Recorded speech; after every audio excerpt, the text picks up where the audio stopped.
Yeah, I'm fired up. The excitement is real. The Houston Texans select C.J. Stroud, quarterback, Ohio State. It's time for Inside the Houston Texans with Jake Asman of ESPN Radio, featuring KPRC TV's Houston Texans Insider Aaron Wilson. We just want to make the city of Houston proud.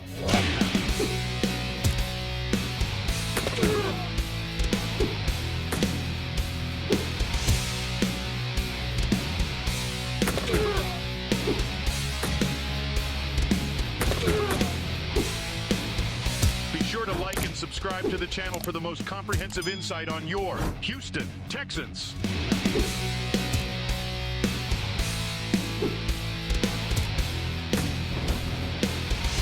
Floating one deep and running underneath. Tagged down.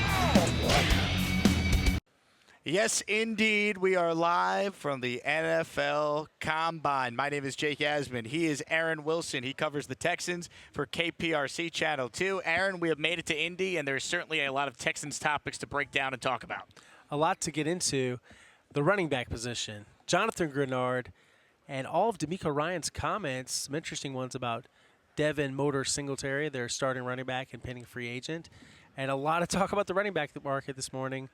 Joe Schoen, the Giants general manager, trying to hold on to Saquon Barkley, who has interest in looking at the Texans. He is really, really interested in the Texans, and it's mutual. It's just we don't know yet if it'll be reciprocated, that interest, by Nick Caserio when it comes time for a potential negotiation. So we're still kind of on the cusp of it. There's interest. We'll see if it develops into an actual negotiation.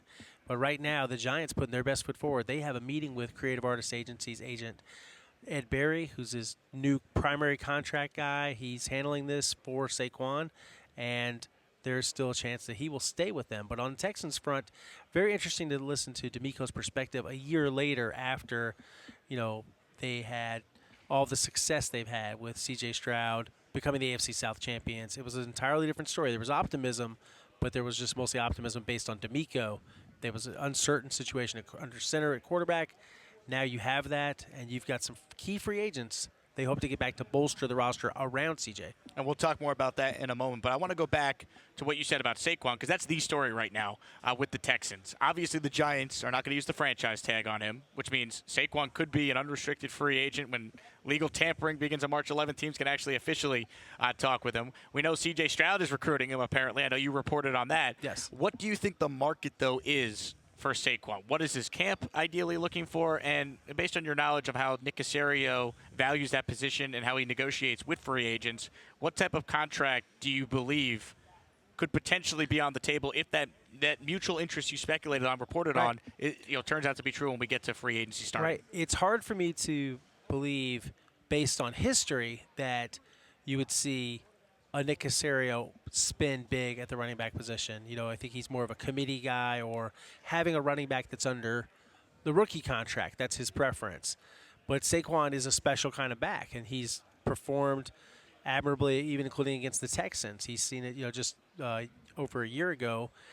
Dominant performance against a Lovie Smith defense. Arguably wasn't, not what they are now. But that said, what it will take is, close to the franchise number. If you're not paying him over $10 million a year, he's not going to want to sign a contract. So the franchise number for him this year would be around $12 million. Yep. Yeah, 12.1.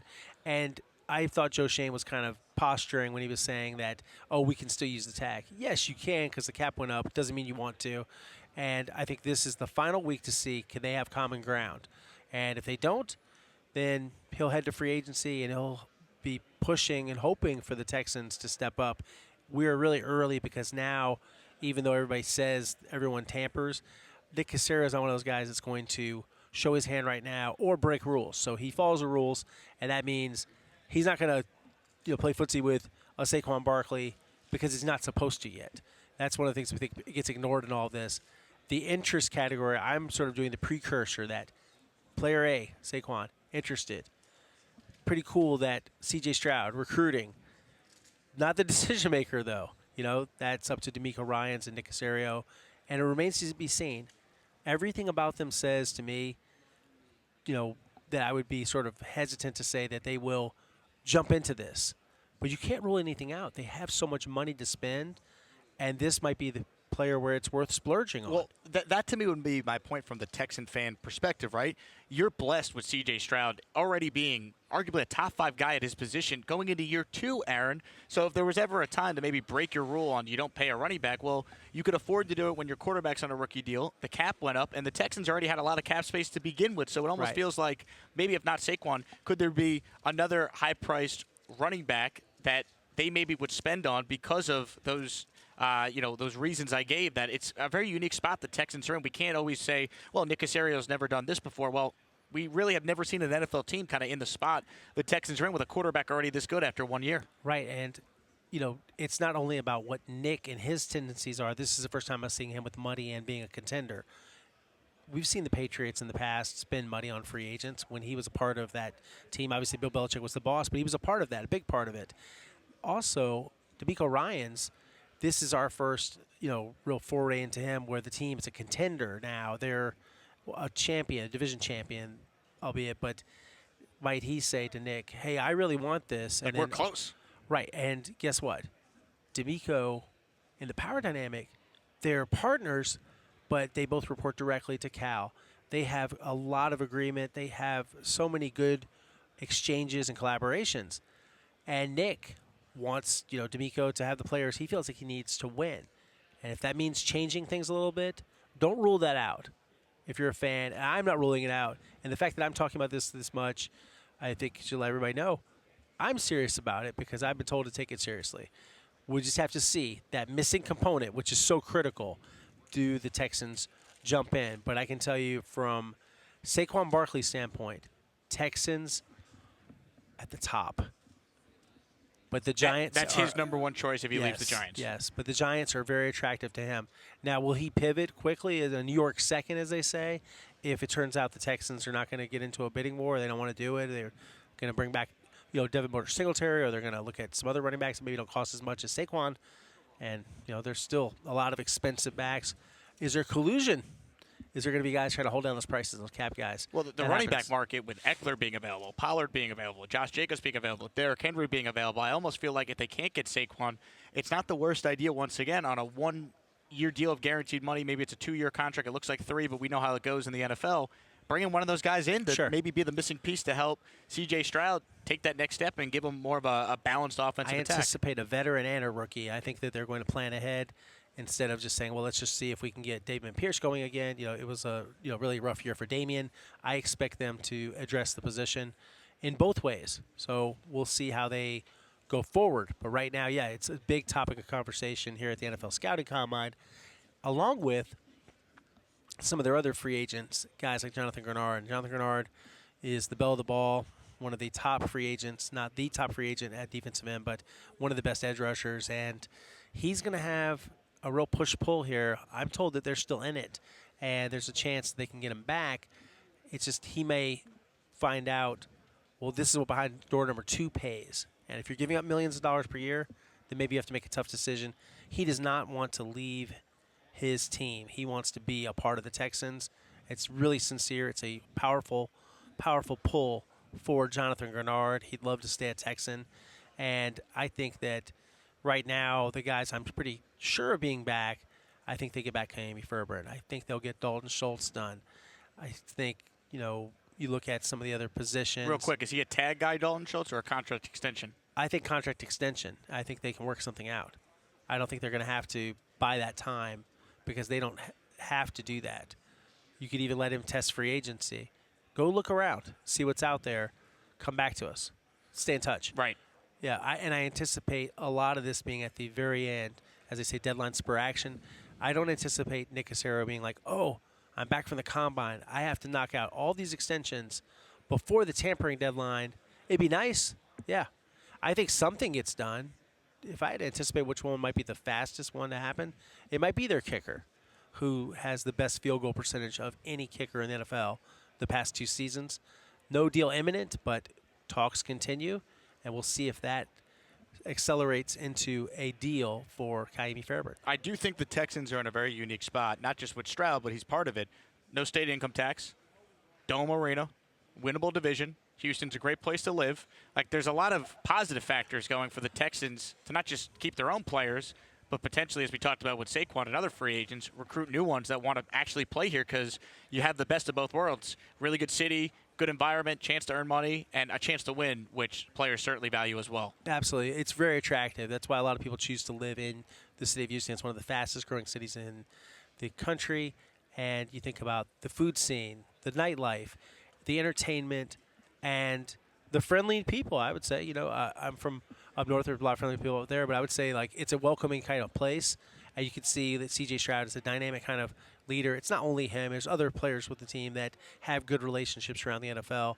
And D'Amico Ryans, a very powerful ambassador for the team. These are things, when you emphasis on the word free choice. You know, you choose where do you want to live if they want you, if they are offering you the deal. You can make a choice. You're not being drafted anymore. You can make these decisions. You can choose the Texans.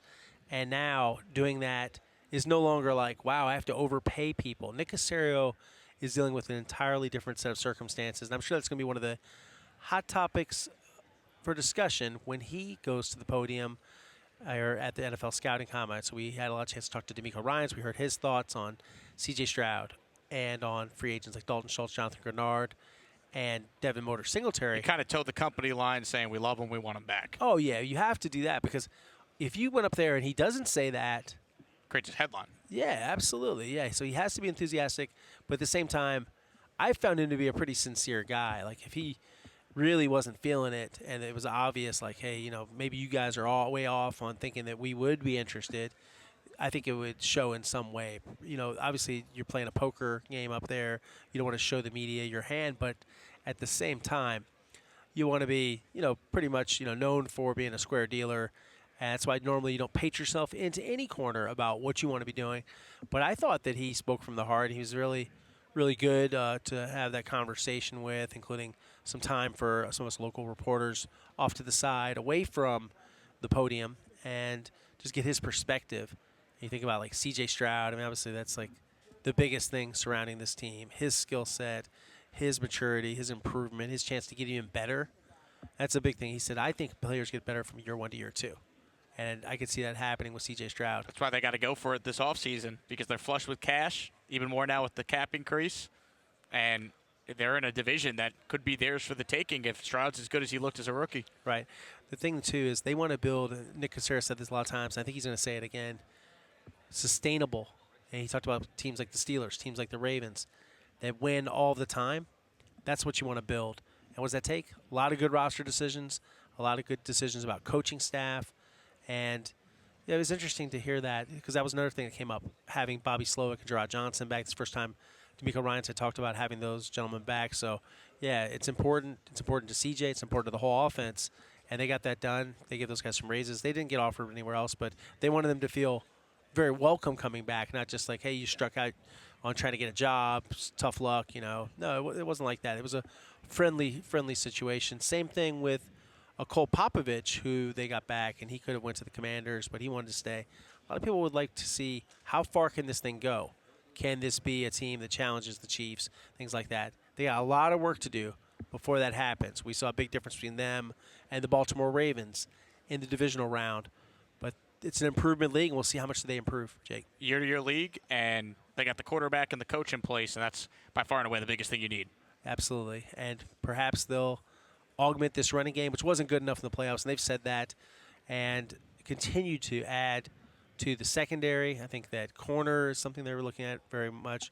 Wide receiver. Interesting comments, too, I thought, before we go, that he talked about how explosive Nico Collins and Tank Dell are. And from everything I've heard, and I think it's worth reiterating because people ask me this all the time, I do not expect them to be in the Mike Evans sweepstakes. I don't think that they get into that stratosphere. Do I think there could be some wide receivers that they add? Thinking more like a, you know, saying that I don't know if they'll look at these guys, but it's possibilities that seem more likely. Kendrick Bourne, Tyler Boyd, a Curtis Samuel. So a wide receiver 3 type because they feel like they have Nico and Tank as they their got 1 their and 2. 1 and they got their 2. Yeah, and I think if you did bring in, say, an Evans, it kind of, you're already capping the ceiling for these 2 young players, one of whom, Nico Collins, is now eligible for a new contract.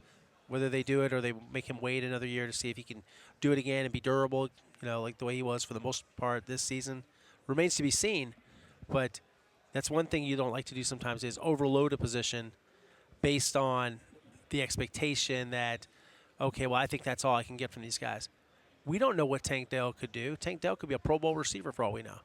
He has that potential. No doubt. Same thing with Nico Collins. Aaron, as we wrap here, I mean, where are we eating dinner tonight, man? I mean, what are we doing in India? I mean, you were out late last night, you're schmoozing, networking. It was fun to see you in action. Yesterday you were wearing the, Tony Soprano jumpsuit. Now you're just wearing the mafioso suit here. So, thank you. One, where are we eating tonight? And then two, should I expect this type of fashion on the podcast the rest of the week? Yes, to the fashion question. And as far as where we should eat, I think maybe we should check out like Harry and Izzy's. Maybe heard good things. Go there. That's a good spot. I think that would be outstanding. Maybe a lunch spot one of these days, like a Weber Grill. And, yeah, thank you for noticing. And Suit Supply, if you're listening, because that's where I got this suit. Guys, I've been ready to be sponsored for years. Sign me up. Me too. And I know maybe I don't look like a fashion plate or the male model you guys normally feature on all your cool ads, but I'd love to be there. I've got enthusiasm, and I love your clothes. So, yeah, Suit Supply. And sponsor us. What he said. He's Aaron Wilson. My name is Jake Asman. This has been another episode of Inside the Houston Texans. Nick Caserio will speak tomorrow, so we'll likely have another episode up on the channel reacting to that. Make sure you subscribe to my YouTube channel, Jake Asman, like the video, and spread the word to Texans fans. The place for preeminent knowledge inside the Texans is with our Texans Insider for KPRC, Aaron Wilson. Enjoy the rest of your day, everybody, and we will talk to you soon as we continue our coverage live at the Combine.